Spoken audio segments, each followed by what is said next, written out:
A paz do Senhor Jesus, estamos iniciando mais um Instantes Finais, a sua aula de escatologia no seu lar. E mais uma vez eu quero agradecer a você que gosta de estudar as profecias bíblicas, os eventos escatológicos, a você que é um telespectador assíduo dos Instantes Finais, a você que acompanha a nossa programação pela TV ou pela internet. Muito obrigado por sua audiência. Que Deus te abençoe. Que as bênçãos de Deus continuem sendo derramadas sobre a sua vida, sobre a sua família. Obrigado por permitir nós adentrarmos da sua casa mais uma vez. Seja muito bem-vindo aos Instantes Finais. Eu espero que você esteja gostando do programa e que não só os Instantes Finais, mas toda a programação da Rede Brasil esteja sendo uma bênção para a sua vida. Inclusive, eu pergunto a você, né? Você já agradeceu a Deus pela existência da Rede Brasil de Comunicação, esse veículo de comunicação que está 24 horas a serviço do Reino de Deus, levando uma programação sadia para as famílias cristãs e também para as famílias não evangélicas. Se você já é cristão, se você já é evangélico, o nosso desejo é que você possa crescer espiritualmente. Que você seja edificado através do estudo das profecias bíblicas, dos eventos escatológicos. Agora, se você ainda não é cristão, se você não é evangélico, ou quem sabe por alguma razão já serviu a Jesus e parou na caminhada, o nosso desejo é que você possa receber Jesus como seu Salvador, para que você possa desfrutar de todos os benefícios, todas as benécias, todos os privilégios da salvação e poder receber Jesus como seu Salvador pessoal, para que você possa ter direito à vida eterna. Se você é um telespectador assíduo dos Instantes Finais, se você é aluno dessa aula de escatologia, de profecia bíblica no seu lar, você sabe que nós estamos estudando sobre a infalibilidade das profecias bíblicas.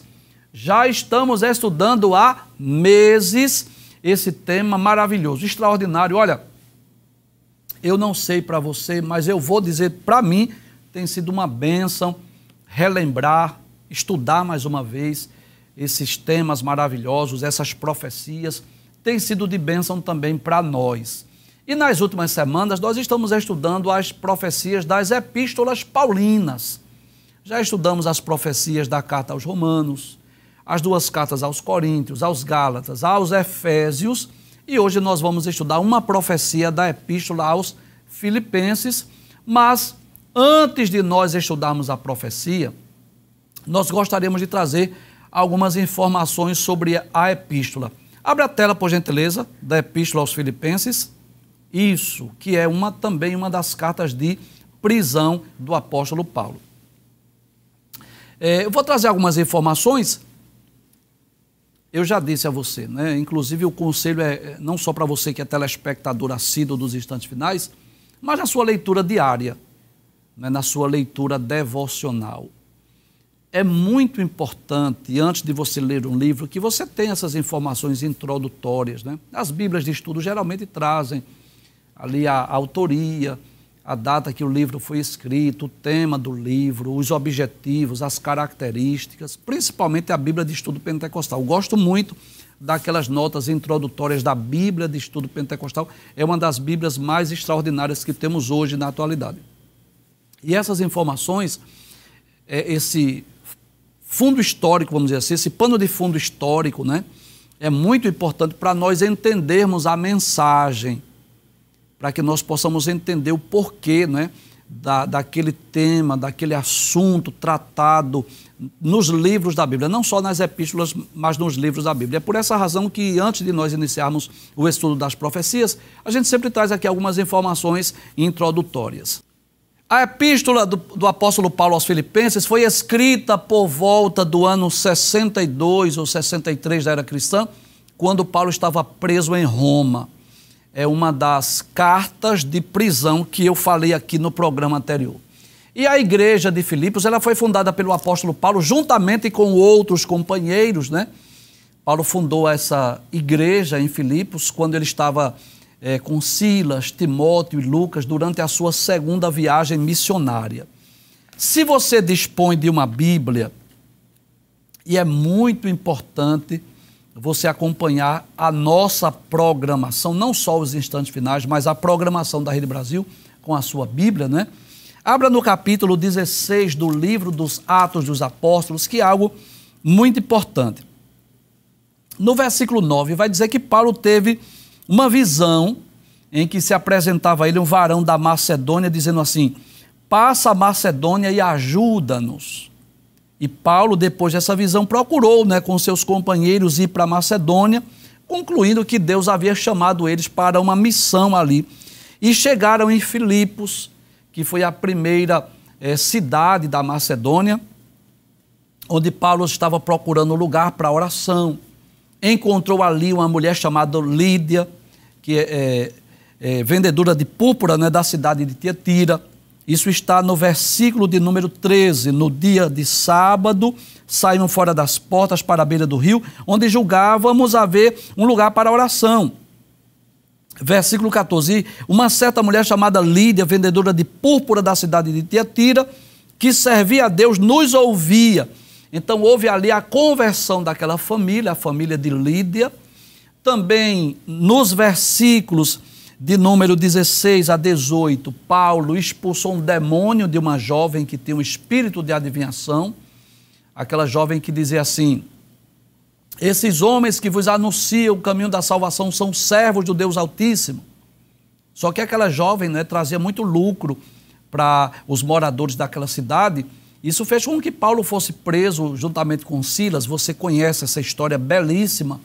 Paulo e Silas estavam presos e lá na prisão, em vez de estarem murmurando, em vez de estarem reclamando por causa da prisão, eles oravam, cantavam, os presos ouviram. Perto da meia-noite houve um terremoto e o que acontece? O carcereiro temeu que os presos tivessem fugido, queria se matar, mas Paulo disse: não faças tal, todos nós estamos aqui, ninguém fugiu. E ele perguntou a Paulo o que deveria fazer para ser salvo. E Paulo disse para ele, que ele deveria crer em Cristo, e ele creu em Cristo e foi salvo ele e a sua família. Então, anos depois, Paulo escreve essa carta à igreja de Filipos quando ele estava preso em Roma. É interessante nós observarmos que esta é considerada ou conhecida como a carta da alegria. Paulo, escrevendo aos Filipenses, ele vai dizer que as suas prisões serviram de proveito para o Evangelho. Ele disse que a guarda pretoriana ouviu a mensagem do Evangelho, que muitos cristãos, sabendo da prisão de Paulo, começaram a evangelizar, a pregar o Evangelho também. E Paulo entende e nos ensina uma grande lição, uma grande verdade que nós podemos extrair dessa epístola. Que nada acontece em nossa vida por obra do acaso. Tudo tem um propósito, tudo tem um objetivo, É muito bela essa história, porque 2 vezes Paulo queria pregar o evangelho na Ásia, desejava ir para Bitínia, evangelizar. O Espírito de Jesus não lhe permitiu, mas quando Paulo teve essa visão desse jovem dizendo: passa a Macedônia e ajuda-nos, Paulo vai para Filipos, a primeira cidade da Macedônia, se converte a família de Lídia, depois a jovem que tem o espírito de adivinhação foi liberta, depois Paulo foi preso, foi espancado, ele e Silas foram açoitados, mas isso resultou em salvação, em conversão da família do carcereiro e com certeza alguns presos foram salvos também. Então depois Paulo está preso.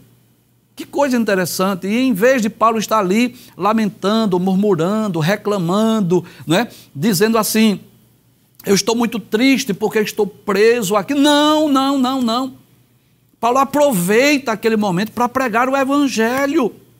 Os guardas que faziam ali o turno, guardando a prisão, Paulo aproveitava para pregar para eles.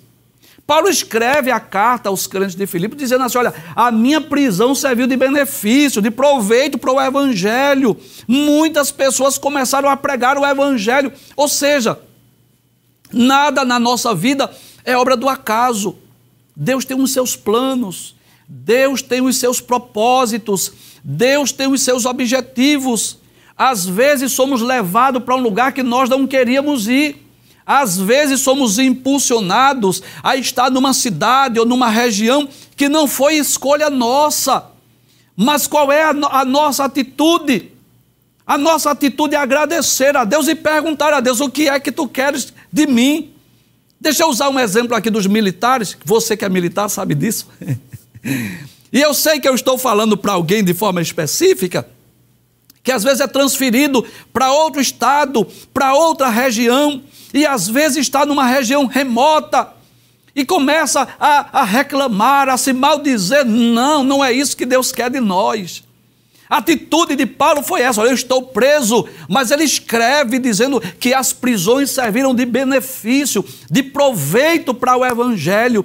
Paulo diz aos crentes de Filipos: regozijai-vos no Senhor. Outra vez vos digo, regozijai-vos. É a carta da alegria. Ora, o que era de se esperar de alguém que estava preso por amor a Cristo, por amor ao evangelho? Uma carta de murmúrio, uma carta de lamento, uma carta de pesar, uma carta de tristeza, de murmuração, dizer assim: eu não fiz nada para ser preso, pelo amor de Deus, ore por mim, para Deus me tirar daqui, eu estou aqui nessa prisão, mesmo inocentemente. Era de se esperar isso, mas Paulo diz: regozijai-vos no Senhor. Outra vez vos digo, regozijai-vos. E eu aprendo que nada na nossa vida é obra do acaso. E isso me faz lembrar daquele texto bem conhecido, né, lá de João capítulo 13, versículo 7, quando Jesus cingiu-se com a toalha, pegou uma bacia e foi lavar os pés dos discípulos, que Pedro disse: Senhor, tu não me lavarás os pés de forma alguma, né? Lembra? E Jesus disse assim: se eu não lavar teus pés, tu não tens parte comigo. Ele disse: então eu quero tomar banho, me lava todo. Jesus disse: você não precisa disso. Dentro daquele contexto, Jesus disse: o que eu faço contigo não sabes tu agora, mas tu saberás depois. Que coisa maravilhosa! E aquela carta escrita por Paulo na prisão, a carta do regozijo, a carta da alegria, foi preservada, traduzida, inclusa no cano, e hoje está servindo de benefício, de proveito, de privilégio para cada um de nós. Eu vou dar um passeio rápido nessa epístola aos Filipenses para falar dos temas abordados nessa epístola, né? Capítulo 1, Paulo vai falar do amor pelos filipenses, o motivo da sua fidelidade ao evangelho, vai falar que as prisões de Paulo contribuíram para o proveito do evangelho, e ainda uma exortação à perseverança, ao amor fraternal, à humildade, à santidade. No capítulo 2, Paulo vai falar sobre os seus companheiros, né? Timóteo, Epafrodito, que foram mensageiros de Paulo para os filipenses. Capítulo 3, ele vai falar sobre a exortação a guardar-se dos obreiros maus, a cultivar todos os frutos do Espírito. No capítulo de número 4, ele vai agradecer aos filipenses os dons, as dádivas recebidas e as suas saudações finais. É uma carta curta, apenas 4 capítulos, mas uma carta maravilhosa. E, dentre tantos temas maravilhosos abordados aqui nessa epístola de Paulo aos Filipenses, nós queremos destacar apenas 2 versículos que traz assim um grande aprendizado para nós, que fala sobre a vida por vir. Abre a tela, por gentileza, para nós falarmos sobre o tema de hoje. Isso, deixa aberto aí por um instante. A profecia que nós vamos estudar hoje é: a nossa cidade está nos céus. É um tema abordado na epístola aos Filipenses. Nós só vamos estudar 2 versículos, que são os versículos 20 e 21, mas vamos estudar no cumprimento, nós vamos estudar aí vários textos, né? Nós vamos estudar Apocalipse, capítulo de número 21, versículos 1 a 3. Nós vamos estudar 1 aos Tessalonicenses, capítulo de número 4, versículos 16 a 18.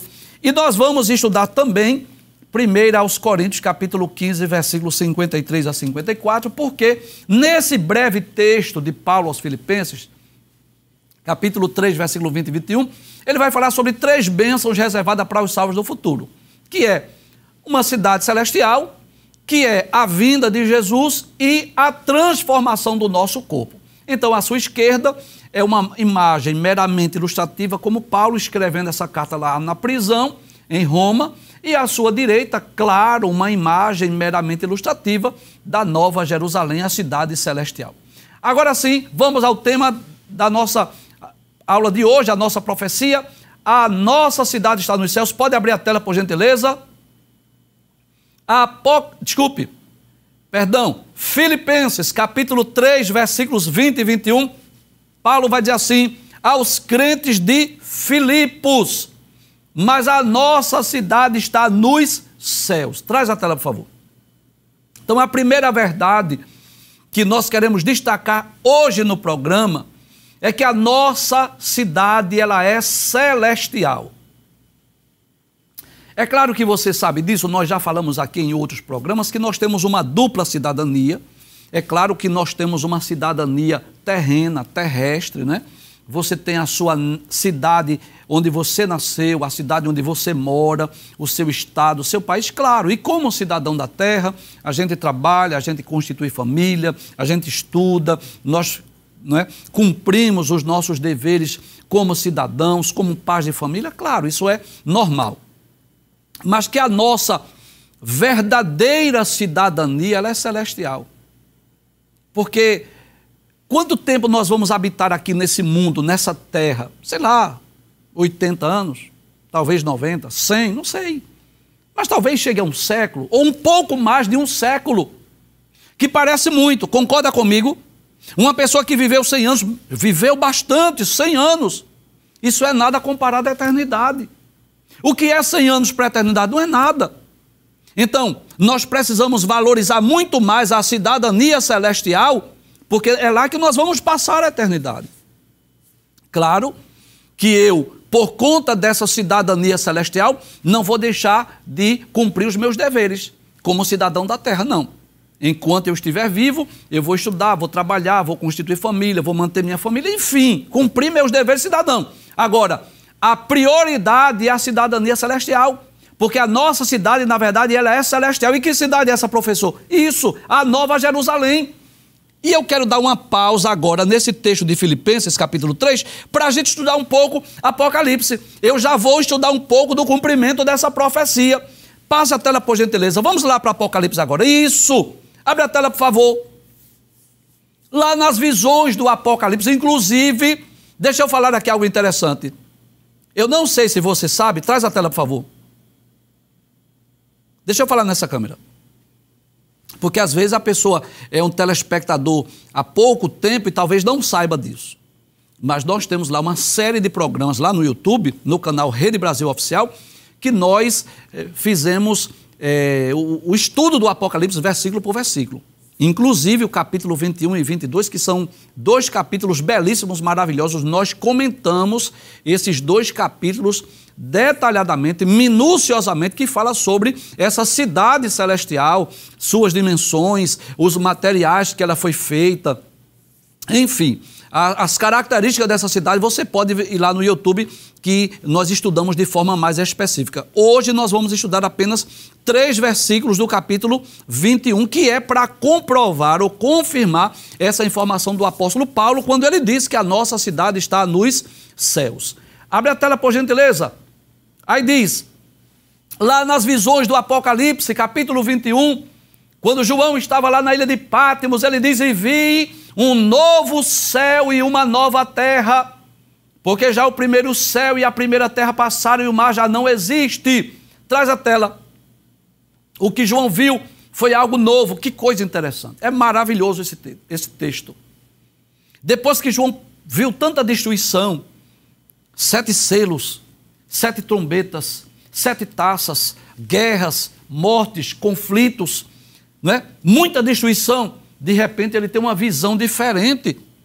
Porque a partir do capítulo 6, o que ele vai ver é uma série de juízos, tragédias, coisas ruins, sofrimento, morte. Mas a partir do capítulo 21, ele vai concluir o livro do Apocalipse. Ele diz assim: eu vi um novo céu e uma nova terra. Eu já falei aqui, mas eu vou repetir. Não creio que seja um novo planeta, mas uma restauração do planeta Terra. Deus vai restaurar, depois que a terra for parcialmente destruída, no período da grande tribulação, Deus vai restaurar essa terra, e João vê algo novo, algo diferente. Ele diz, o céu é diferente, é um novo céu. Ele diz, é uma nova terra. Aí você pode dizer, mas professor, não está dizendo que é novo? Sim, mas no sentido de restauração.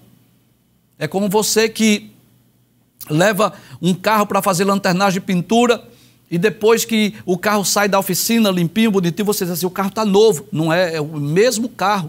Ou uma casa que você faz uma reforma, pinta, coloca cerâmica, azulejo, sei lá o quê, coloca porcelanato, e daqui a pouco você olha, a casa é nova. Não, não é a mesma casa, só que ela foi reformada. Então Deus vai restaurar, vai fazer algo novo. Mas João viu não só o novo céu, não só uma nova terra. Abre a tela mais uma vez. Estamos falando da nossa cidade que é celestial. Aí ele diz assim, e eu, João, vi a santa cidade. Olha que coisa maravilhosa.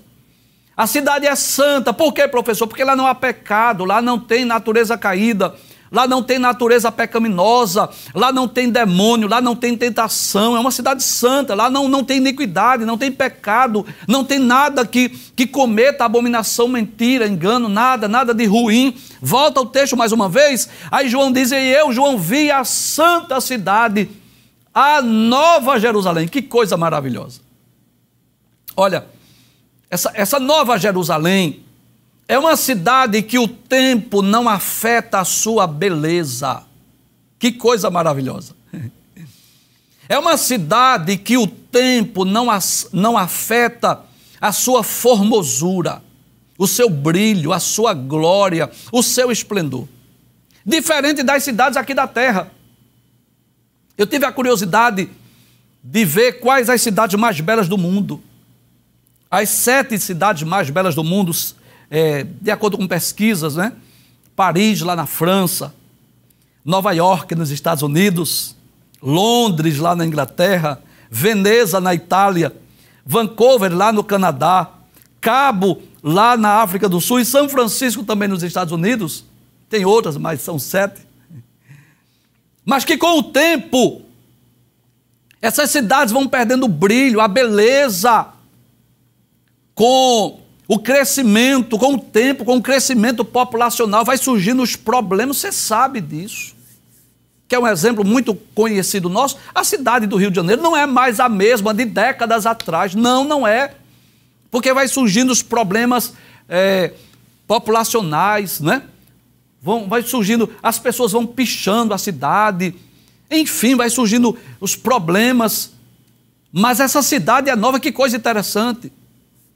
Eu não sei dizer exatamente quanto tempo nos dias de João ela havia sido planejada, arquitetada, criada por Deus, não sei há quantos milênios, mas eu posso dizer que essa cidade ela será nova sempre, porque ela não vai perder o brilho, a glória, o esplendor, a beleza.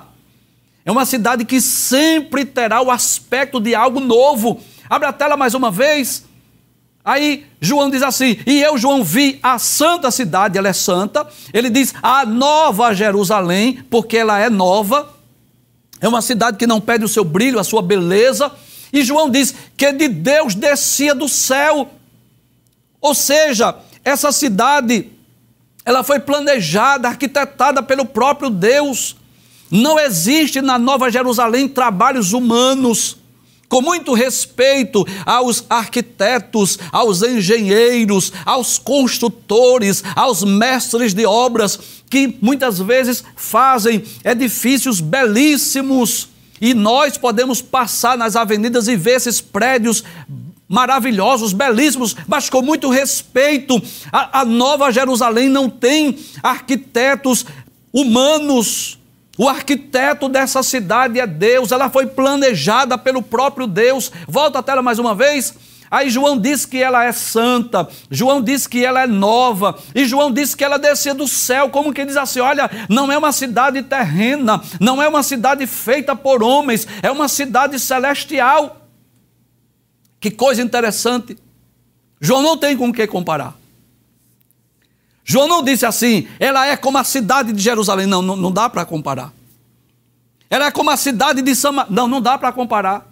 Aí ele diz assim, olha, ela era como uma esposa ataviada para o seu marido. É como se João dissesse assim, e claro, dentro da cultura da época, não é? Ele percebeu assim como que as mulheres, as jovens, as moças, elas eram adornadas para o casamento, preparadas com os seus trajes, com os seus enfeites, as suas roupas, as suas vestes para o casamento. E João faz essa comparação, claro, uma comparação muito distante, mas é para falar da beleza dessa cidade. Passa o texto, por favor, versículo de número 3, falando ainda dessa cidade, a Nova Jerusalém, que é santa, que é nova, que desce do céu, que é incomparável. E João disse que ela era como uma esposa preparada para o seu esposo. Que coisa maravilhosa! João vai dizer, e ouvi uma grande voz do céu que dizia. O que era, João? O que essa voz do céu dizia? João disse, eis aqui o tabernáculo de Deus com os homens. Pois com eles habitará, e eles serão o seu povo, e o mesmo Deus estará com eles, e será o seu Deus. Traz a tela, por favor. A cidade não é apenas santa, não é apenas nova, não é apenas arquitetada e planejada por Deus celestial, e não é só uma cidade incomparável. A maior maravilha da Nova Jerusalém é que ela é o tabernáculo de Deus com os homens. Para a gente entender isso melhor, nós precisamos voltar lá para o Antigo Testamento e lembrar aquele texto de Êxodo, capítulo 25, versículo 8, quando Deus disse a Moisés que ele pedisse ofertas ao povo, prata, ouro, pedras preciosas, peles de animais, para fazer o tabernáculo. E você já deve ter visto essa imagem do tabernáculo. Eu vou pedir para a produção colocar a imagem do tabernáculo aí para você ter uma ideia. E havia os utensílios desse tabernáculo. Lá no átrio havia o altar dos holocaustos, a pia de bronze. No lugar santo havia 3 objetos, a mesa com os pães. Havia o candelabro e o altar de incenso. E no lugar santíssimo, o santo dos santos, a arca da aliança. E na sua tampa, chamado propiciatório, 2 querubins de ouro batido, cujas asas tocavam uma na outra, e ali representava a presença de Deus. E é interessante que em Êxodo capítulo 25, versículo 8, Deus disse a Moisés que habitaria no meio do seu povo. E se você observar lá no tabernáculo, que as 12 tribos ficavam ao redor daquele tabernáculo, 3 de cada lado, e o tabernáculo no meio. E quando o hebreu saía de manhã da sua tenda, a primeira coisa que ele via no centro do acampamento era o tabernáculo, símbolo da presença de Deus. Era Deus dizendo assim, eu estou entre vocês, eu estou no meio de vocês. Mas que coisa interessante. João vai dizer que a Nova Jerusalém, ele ouviu uma voz dizendo, eis aqui o tabernáculo de Deus com os homens, pois com eles habitará. Então, a maravilha dessa cidade não é só porque ela é santa, não é só porque ela é nova, não é só porque ela foi planejada e arquitetada por Deus, não é só porque ela é incomparável, não. A maior maravilha dessa cidade é porque lá será o tabernáculo de Deus com os homens. Ora, Cristo, sendo Deus, fez-se homem, viveu entre nós, para nos dar o direito de um dia nós podermos viver com Ele. Então nós vamos habitar nessa cidade maravilhosa que é o tabernáculo de Deus com os homens. Volta para Filipenses, por favor, agora. Paulo diz assim, a nossa cidade está nos céus. Já falamos sobre isso, mas veja que coisa interessante. Paulo vai dizer aos crentes de Filipos, donde também esperamos um Salvador, o Senhor Jesus Cristo. Que coisa maravilhosa. Abre a tela. Paulo está dizendo assim, Paulo fala da Nova Jerusalém, dessa cidade celestial, mas ele diz que de lá, do céu, descerá o Senhor Jesus Cristo. E você deve lembrar que no capítulo 1, versículos 9 a 11, lá do livro dos Atos dos Apóstolos, quando Jesus foi assunto aos céus, 40 dias após a sua ressurreição, que Jesus foi oculto à vista dos discípulos, que apareceram 2 varões de branco, 2 seres angelicais, dizendo assim: varões galileus, por que olhais para os céus? Esse Jesus que foi recebido em cima no céu há de vir, como para o céu vistes ir. Então, há uma promessa, o próprio Jesus prometeu isso. Você lembra de João capítulo 14? Jesus disse: não se turbe o vosso coração, crede em Deus, crede também em mim. Na casa de meu pai há muitas moradas, porque se não fosse assim eu vos teria dito, pois vou preparar-vos lugar. E quando eu for e vos preparar lugar, eu virei outra vez e vos levarei para mim mesmo, para que onde eu estiver, estejais vós também. Então há muitas promessas acerca da vinda de Jesus. Deixa eu destacar apenas uma. Vamos destacar primeiro aos Tessalonicenses, vamos dar uma pausa novamente nesse texto de Filipenses, capítulo 3. Abre mais uma vez, só Filipenses mais uma vez. Vamos falar sobre isso aí. Primeiro, Paulo vai dizer assim: a nossa cidade está nos céus.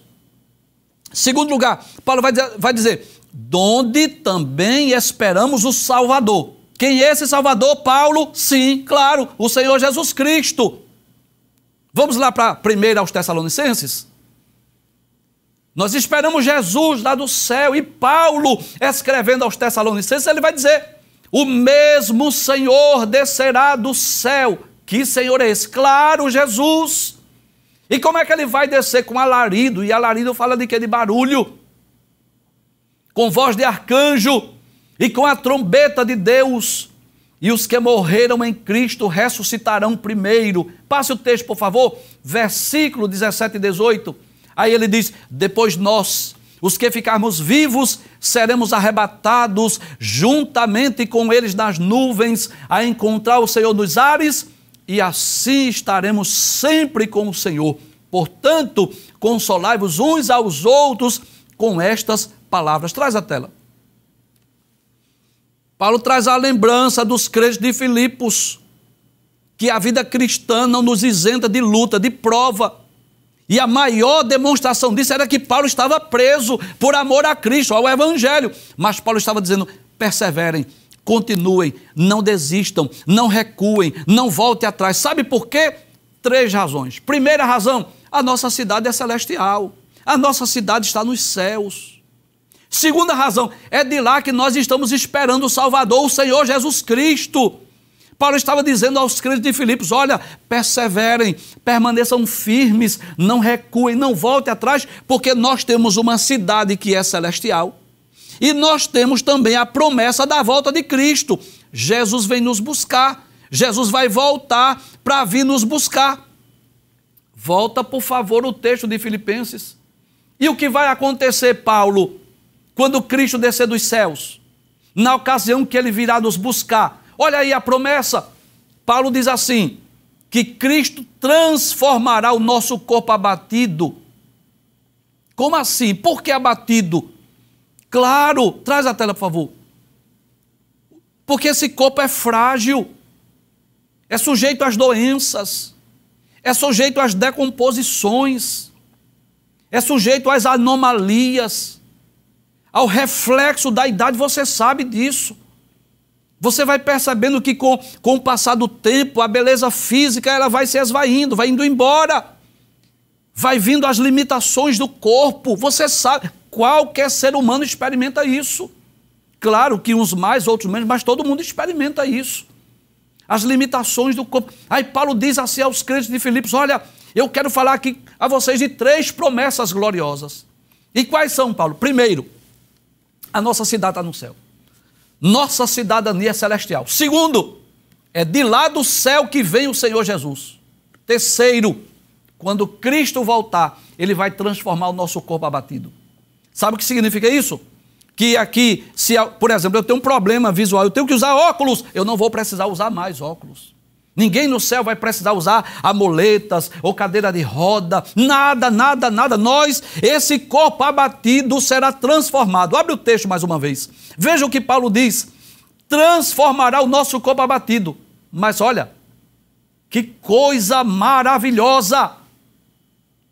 Ele não diz assim, para ser conforme um anjo. Ele não diz para ser conforme o corpo de Adão antes da queda, não. Ele diz, para ser conforme o seu corpo glorioso. Que coisa extraordinária! Nós teremos um corpo semelhante ao corpo de Cristo.